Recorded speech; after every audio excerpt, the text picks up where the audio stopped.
Welcome, adventurers. Today we're going to turn some XPS foam and medium density chipboard into modular gaming walls. I wanted to make them magnetic to begin with, and so the first part of this video is all about that. Unfortunately, the magnets did weird stuff, and I had to scrap that idea. So here I'm going to start making jigs. These jigs are for cutting out columns and for rounding out the walls so that the columns and the walls come together seamlessly, so to speak. I don't have any of the shifting lands jigs to do that, so I made my own. Maybe they'll sponsor me. Hint, hint, maybe. Anyway, I cut these down. They're about ½ inch in the middle, which should be pretty much the same size as the foam core wall or XPS walls. Unfortunately, I decided that that was too narrow. It didn't give it enough detail, so I made them 3/4 inch thick columns by the time it was all said and done. Now here I just made columns and I made the adjoining wall pieces, double checking my measurements on the thickness of the walls. I'm using ½ inch, which is actually 15mm XPS foam for the wall sections, and I'm using 1 inch for the column sections. So now that I've confirmed those measurements, I'm going to cut out a 1 inch wide section of foam core, cut off a couple of 1 inch by 1 inch squares and 1 inch by 15mm rectangles, and sandwich them between my jig pieces. This will allow me to slot XPS foam in there and run it along the hot wire and follow the contours there so that I can have a uniform shape every time, not relying on my, we'll say, less than steady hands. There you go. That should be the long and the short of it, so to speak. Here I am trimming down to 3½ inches, the ½ inch or 15mm XPS foam. Here I'm cutting the 1 inch foam into 1 inch widths so I can have 1 by 1 inch columns. That's pretty straightforward. Here I'm cutting the wall pieces into 6 inch lengths. And this is how the jig works. You slide your piece in,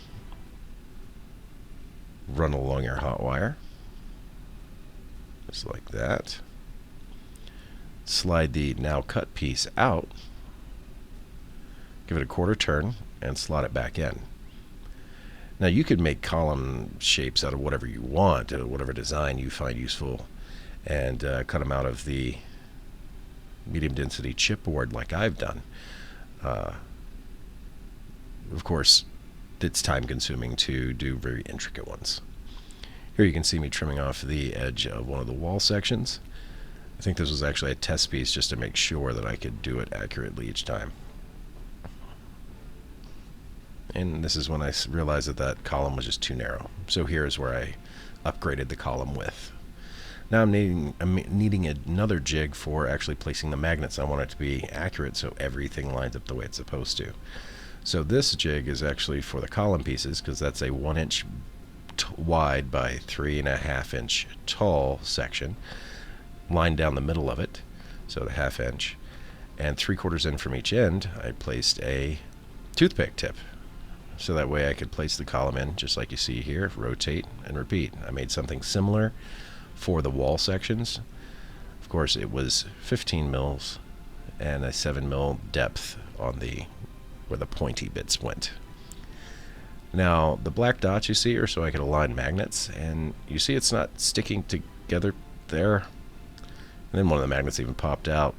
I found that if you put magnets close together on the same axis, I had all north magnets at the top and all south magnets at the bottom, they will create a magnetic field that is north on 2 sides and south on 2 sides, even though they're all north facing out.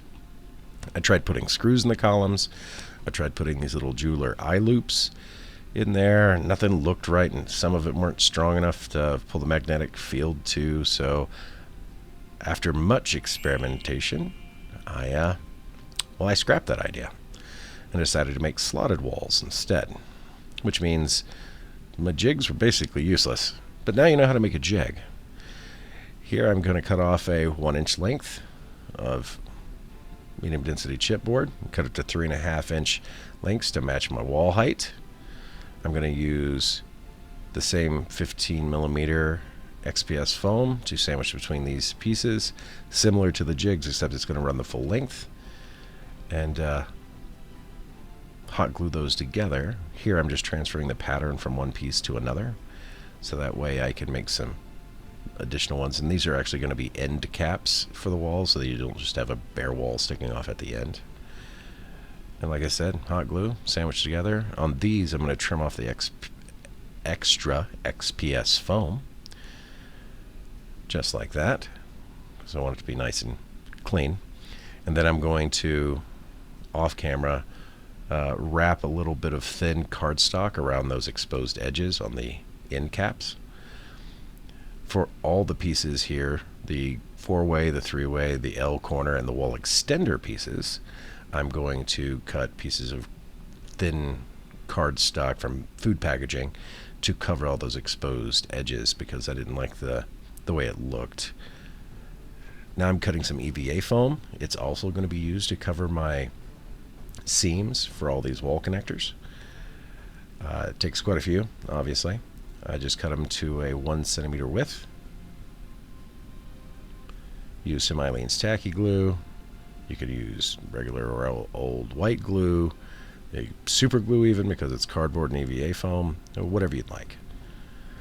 Here I'm cutting out some octagonal, like long octagonal pieces for covering on the wall section to give it some surface detail. I experimented with some various designs, and of course, if you've got greebles and stuff, you can certainly slap them on the walls. I considered it, but I didn't have the opportunity to 3D print anything to do that, and I don't have any extra wall greebles. Here's one of those cap pieces I told you about. It's just going to help kind of make the top and bottoms look a lot more cohesive, like it's actually a solid thing as opposed to a bunch of little things that are glued together. The little triangles came from the corners of the EVA foam I glued to the surface, so I used them to add some surface detail to various wall connectors.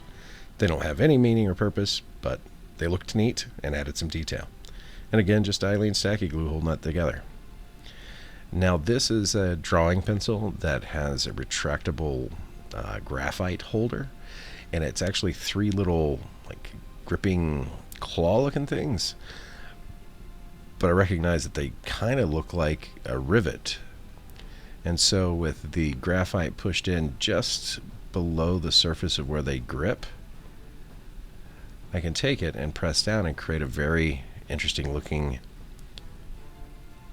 rivet or bolt connector on each one of these little panels. It turns out really nice. Unfortunately, it doesn't look great from a long distance like that. Now we're just protecting everything with Mod Podge and black paint. It was too humid to prime outside, so I just black matte craft painted it inside. Now I picked 2 different colors for these wall panels, this aqua blue and a forest green, which I'm going to sponge on. Roughly half the panels and corner pieces will be blue, the other half will be green, because if you had a gang and you were doing something like that, you could have your own gang colors in your walls. Here is a brownish oil wash, and I dab off the excess to kind of mute down that wall section, and also make it look grungy and dirty. It doesn't show up on the black, so I didn't do it on the black. Now it muted the colors a bit too much. This is actually that aqua colored panel, so I come back with a little more aqua paint and bring out some of the detail a bit more, and a dry brush of cheap metallic silver craft paint. That brings out edge details and surface details and everything, making it look like worn metal. And now some glamour shots. I tried some natural light today in my end filming, and I think it kind of washed out stuff. It was a bit too intense. On the right's green, on the left was blue.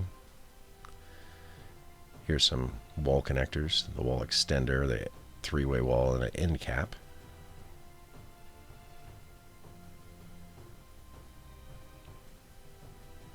Here's the walls themselves. The one facing you is the green one, and the one spinning around here is that aqua colored one.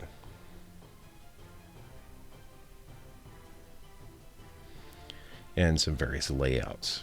Since they just slot together, you can reuse and reuse and reuse these in whatever configuration you want. And of course, if you used half height foam than I did, you get twice as many walls out of each cut.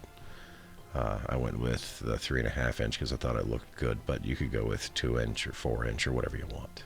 Well, thank you for watching. Now go have an adventure in crafting.